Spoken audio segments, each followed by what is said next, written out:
Hello everyone. Welcome to the channel. Last వీడియోలో మనం XL అంటే ఏమిటి? ఎక్సెల్‌లో బేసిక్స్ చూసాం కదా!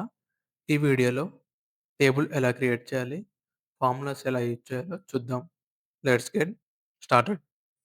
ఫస్ట్ ఎక్సెల్ ఓపెన్ చేసి, ఇప్పుడు టేబుల్ ఎలా క్రియేట్ చేయాలో చూద్దాం. స్టూడెంట్ మార్క్ లిస్ట్ మీద టేబుల్ క్రియేట్ చేద్దాం. స్టూడెంట్ మార్క్ లిస్ట్ అని కింద నేమ్, మ్యాథ్స్, సైన్స్, టోటల్ అని ఇచ్చేసి వాటి కింద డేటాని ఎంటర్ చేద్దాం. డేటా ఎంటర్ చేశాక, డేటా మొత్తం సెలెక్ట్ చేసుకోండి. ఇన్సర్ట్ ట్యాబ్‌లోకి వెళ్లి, టేబుల్ మీద క్లిక్ చేస్తే, సెలెక్ట్ చేసిన ఏరియా కనిపిస్తుంది. మై టేబుల్ హాస్ హెడర్ ఇక్కడ టిక్ చేసి ఓకే చేయండి. ఈ విధంగా టేబుల్ క్రియేట్ అవుతుంది. ఇప్పుడు బ్యాక్‌కి వచ్చి, టేబుల్‌కి షార్ట్‌కట్ కీ వచ్చేసి కంట్రోల్+T లేదా కంట్రోల్+L. ఇక్కడ అన్చెక్ చేసి ఓకే క్లిక్ చేస్తే కాలమ్ 1, కాలమ్ 2 అని ఈ విధంగా హెడ్డింగ్స్ వచ్చాయి. టిక్ చేస్తే ఫస్ట్ ఫస్ట్ లైన్‌ని హెడ్డింగ్స్‌గా కన్సిడర్ చేస్తది. లేకుంటే కాలమ్స్ అని హెడ్డింగ్స్ ఓన్‌గా క్రియేట్ అవుతాయి. సో, వీటిని కూడా డబుల్ క్లిక్ చేసి రీనేమ్ చేసుకోవచ్చు. టేబుల్ డిజైన్‌లోకి వె టేబుల్ డిజైన్‌లోకి వెళ్లి టేబుల్ కలర్ మీకు నచ్చిన టేబుల్ ఫార్మాట్‌ని చేంజ్ చేసుకోవచ్చు. ఈ విధంగా నచ్చలేదంటే కస్టమ్ టేబుల్‌ని క్రియేట్ చేయాలి. కస్టమ్ టేబుల్ ఎలా క్రియేట్ చేయాలంటే డేటాని సెలెక్ట్ చేసి ఆల్ బోర్డర్స్ ఇచ్చి హెడ్డింగ్స్‌ని బోల్డ్ చేసి, కలర్ చేంజ్ చేసి హెడ్ హెడ్డింగ్స్‌ని సెంటర్‌లోకి తీసుకెళ్తే ఈ విధంగా టేబుల్ క్రియేట్ చేసుకోవచ్చు. నచ్చిన కలర్‌తో సింపుల్‌గా టేబుల్ క్రియేట్ చేయొచ్చు. ఇప్పుడు ఫార్ములాస్ ఎలా యూజ్ చేయాలో చూద్దాం. గుర్తుంచుకోండి, ఎక్సెల్‌లో ఏ కాలిక్యులేషన్ అయినా, ఫార్ములా అయినా ఈక్వల్ టుతో స్టార్ట్ అవుతుంది.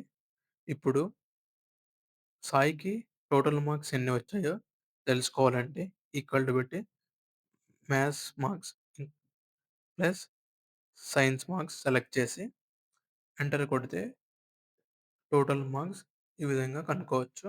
ఇక్కడ 2 కాలమ్స్ ఉన్నాయి కాబట్టి, ఒకవేళ 2000 కాలమ్స్ ఉంటే ప్రతిదీ సెల్‌ని సెలెక్ట్ చేయాలంటే కష్టం. అందుకని ఫార్ములాస్ యూజ్ చేసి సింపుల్‌గా ఫైండ్ చేయొచ్చు. ఈక్వల్ టు పెట్టి సమ్ అని డేటా సెలెక్ట్ చేసి పారాంథసిస్ బ్రాకెట్స్ క్లోజ్ చేసి ఎంటర్ కొడితే టోటల్ మార్క్స్ వచ్చేస్తాయి. 2 కాలమ్స్ అయినా, 2000 అయినా డ్రాగ్ చేసి అన్నిటికి అదే ఫార్ములా అప్లై అవుతుంది. ఈ విధంగా ఆటో ఫిల్ అవుతుంది. యావరేజ్, మిన్. ఇప్పుడు యావరేజ్ మార్క్స్ కనుక్కోవాలనుకుంటే ఈక్వల్ టు పెట్టేసి యావరేజ్ టైప్ చేసి పైన సజెషన్‌లో చూపిస్తున్న యావరేజ్ సెలెక్ట్ చేసుకొని, ఇక్కడ మళ్ళీ డేటా మొత్తాన్ని సెలెక్ట్ చేసి అండ్ వచ్చిన వాళ్ళ మార్క్స్ అన్నిటిని సెలెక్ట్ చేసి క్లోజ్ చేసి ఎంటర్ కొడితే యావరేజ్ మార్క్స్ వస్తాయి. ఇప్పుడు ఎవరికి మినిమమ్ ఎంత మార్క్స్ వచ్చినాయి కనుక్కోవాలంటే ఈక్వల్ టు మిన్ అనేది టైప్ చేసి డేటాని సెలెక్ట్ చేసి ఎంటర్ కొడితే ఎవరికి ఎన్ని మార్క్స్ వచ్చాయో, మినిమమ్ ఎవరికి వచ్చాయో తెలిసిపోతుంది. ఇంకా మాక్సిమం ఎవరికి వచ్చాయో తెలుసుకోవాలంటే ఈక్వల్ టు పెట్టేసి మ్యాక్స్ అని ఇచ్చేసి డేటా మళ్ళీ సెలెక్ట్ చేసి క్లోజ్ చేసి ఎంటర్ కొడితే డేటా వచ్చేది. ఇప్పుడు కౌంట్ చేద్దాం. ఎవరికి అంటే ఎంతమంది ఉన్నారని కనుక్కోవడం కోసం. ఇది నంబర్ కాలమ్‌ని కాలిక్యులేట్ చేస్తది. ఇంకా టెక్స్ట్‌తో ఉన్న సెల్స్‌ని కాలిక్యులేట్ చేయదు. సో, ఇది ఎట్లా కనుక్కోవాలి, ఈక్వల్ టు పెట్టేసి కౌంట్ అని ఎంటర్ చేసి, కౌంట్ అని టైప్ చేసి, డేటాని సెలెక్ట్ చేసుకొని, క్లోజ్ చేసి ఎంటర్ కొడితే కౌంట్ అనేది వచ్చేసింది. ఈ విధంగా ఫార్ములాస్ యూజ్ చేసి సింపుల్‌గా కాలిక్యులేట్ చేయవచ్చు. ఈ వీడియోలో మనం టేబుల్ ఎలా క్రియేట్ చేయాలి, ఫార్ములాస్ ఎలా యూజ్ చేయాలో తెలుసుకున్నాం కదా! సో, ఈ వీడియో మీకు అర్థమైందనుకుంటున్నా. లైక్ చేయండి, సబ్స్క్రైబ్ చేయండి. Thanks for watching. See you in the next video.